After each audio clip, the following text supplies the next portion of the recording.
I start with motivation because where a lot of people like want to engage with this kind of work is way, as far as I visualize it, on the other end of the spectrum, right? They're struggling with performance, or they're having some issues around performance, and they want to fix that.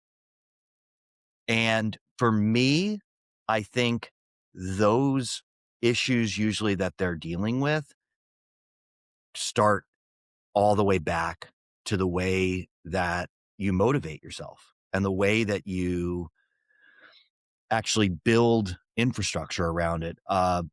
We talked about this earlier in terms of some of the dysfunctional things that people lean into.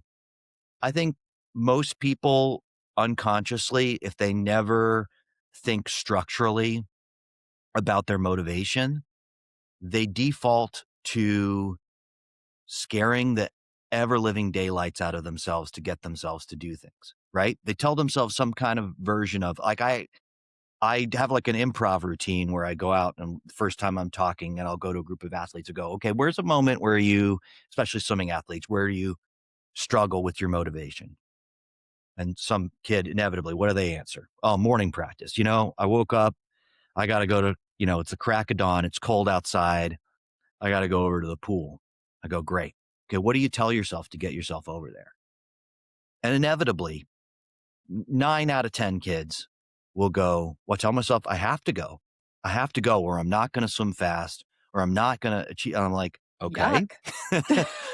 Now, what people don't realize, and what I try to teach them in terms of motivation, is when you just press that motivational button over and over and over again, you are literally training your own pessimism. You're telling yourself Mhm. over and over again, if you're not perfect, you will fail. Okay. And then you wonder why I'm showing up to a competition and I've like worked my butt off for 6 months. And yet my attitude is like, oh, I hope I do okay. Oh my God, what if I don't do okay? Like, what's wrong? Like, that's what you trained up. That's what you developed, right? And we instinctually we go to that because that fear gets you, no doubt. Okay. If you just look at a little local situation, fear gets you from point A to point B. Okay.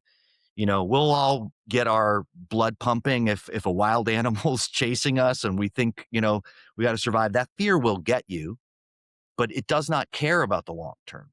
And it doesn't build long term infrastructure for motivation. And for most people, it's not true. That's not really what you think. On some level, you understand that you want to get up in the morning and go over and train because you think it's going to give you a better chance Mhm. to do well. But that second one is not as immediately available. And it takes a little bit more patience and development and long term thinking, and even like sort of multi step thinking, right? That's not just A to B. Thinking around, okay, this is how I'm going to set up motivating myself to do things now. And that will contribute to me 6 months from now showing up differently when it's actually time for me to perform and compete. So motivation and I call it motivational infrastructure is always where I start. I still compete in Right. swimming. I do master swimming.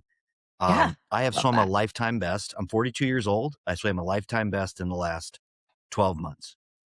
That's amazing. I And love that. yeah, and I'm a dad and I'm a husband and I'm running my own business. I got other shit going on, but I don't struggle to go to the pool because when I go to the pool, I know exactly why I'm there, and it's not to go best time.